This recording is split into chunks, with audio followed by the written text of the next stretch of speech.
Hallo liebe Zuschauer und herzlich willkommen auf meinem Kanal. In diesem Video stelle ich Blehers Rotkopfsalmler vor. Er ist ein beliebter Aquariumfisch, ist in vielen Aquariumgeschäften zu finden und soll Mitte der 60er Jahre von dem Ichthyologen Heiko Bleher entdeckt worden sein. Er gilt nicht unbedingt als ein für Anfänger geeigneter Fisch, da er bei den Wasserwerten nicht sehr tolerant sein soll.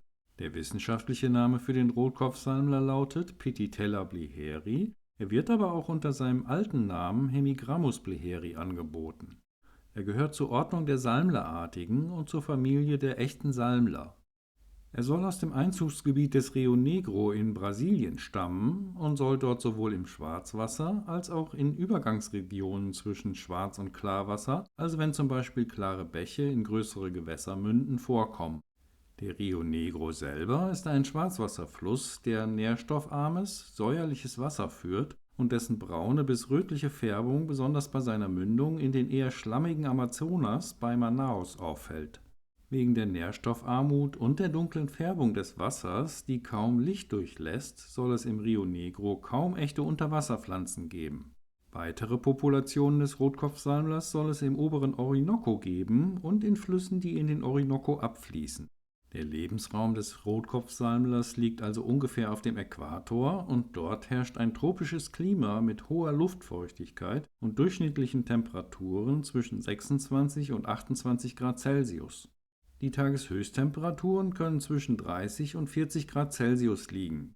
In der Regenzeit kann es zu starken Wasserschwankungen kommen und so soll der Rio Negro zum Beispiel bei Manaus in der Zeit von März bis Juli um bis zu 14 Meter anschwellen können.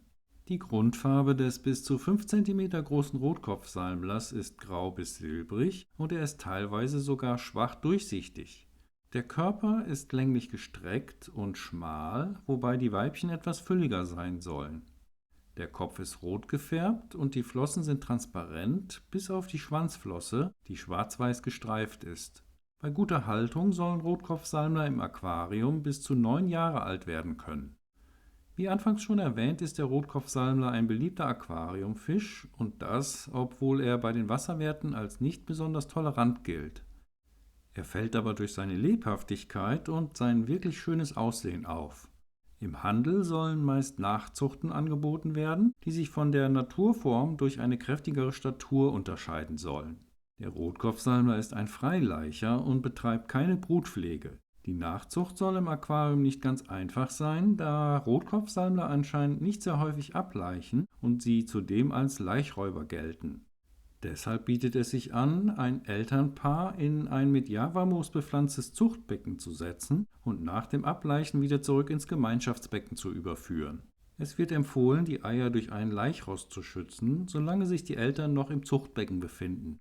Da der Rotkopfsalmler wie gesagt aus den Tropen stammt, mag er es gerne warm. Ideal sollen Wassertemperaturen zwischen 24 und 27 Grad Celsius sein. Der pH-Wert des Wassers kann laut den meisten Quellen zwischen 6 und 6,5 und der GH sollte zwischen 5 und 10 liegen. Der Rotkopfsalmler soll sehr empfindlich auf Nitrat im Wasser reagieren.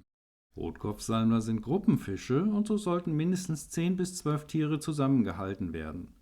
Als Mindestgröße für das Aquarium wird in den meisten Quellen ein Becken mit 80 cm Kantenlänge angegeben, was ich persönlich aber für diesen schwimmfreudigen Fisch als zu klein empfinde. Ein 100 cm breites Becken sollte es nach meiner Meinung schon sein und größer ist wie immer besser. Da der Rotkopfsalmler als schreckhaft gilt, sollte das Aquarium an einem ruhigen Ort mit wenig Publikumsverkehr stehen.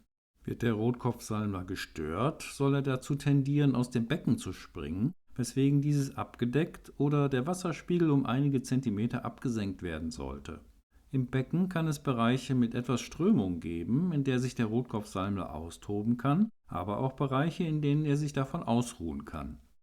Neben stärker bewachsenen Zonen mit vielen Versteckmöglichkeiten braucht der Rotkopfsalmler sehr viel freien Schwimmraum. Der Rotkopfsalmler soll sich besonders in Schwarzwasser wohlfühlen und nicht zu grelles Licht mögen, weswegen sich der Einsatz von Schwimmpflanzen im Aquarium anbietet. Bei der Vergesellschaftung mit anderen Fischen sollte man darauf achten, dass diese nicht zu groß oder gar aggressiv sind und auch warme Temperaturen und die gleichen Wasserwerte vertragen. Der Rotkopfsalmler selber gilt als friedlicher Fisch.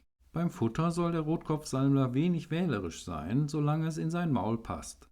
In der Natur frisst er Kleinstlebewesen, im Aquarium soll er Trockenfutter, Frostfutter und Lebendfutter annehmen. Je abwechslungsreicher das Futter ist, umso besser.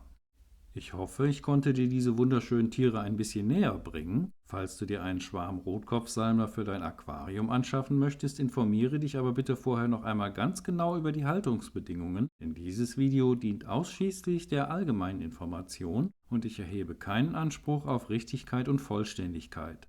Ganz herzlichen Dank an Kölle Zoo, dass ich die Aufnahmen für dieses Video in der Filiale Münster machen durfte. Einen Link zu Kölle Zoo findet ihr in der Videobeschreibung. Wenn dir dieses Video gefallen hat, dann teile es doch mit deinen Freunden und über einen Daumen nach oben freue ich mich immer ganz besonders. Das motiviert mich weiter Videos zu machen. Unterstütze mich und abonniere meinen Kanal und aktiviere die Benachrichtigungsglocke, damit du das nächste Video nicht verpasst.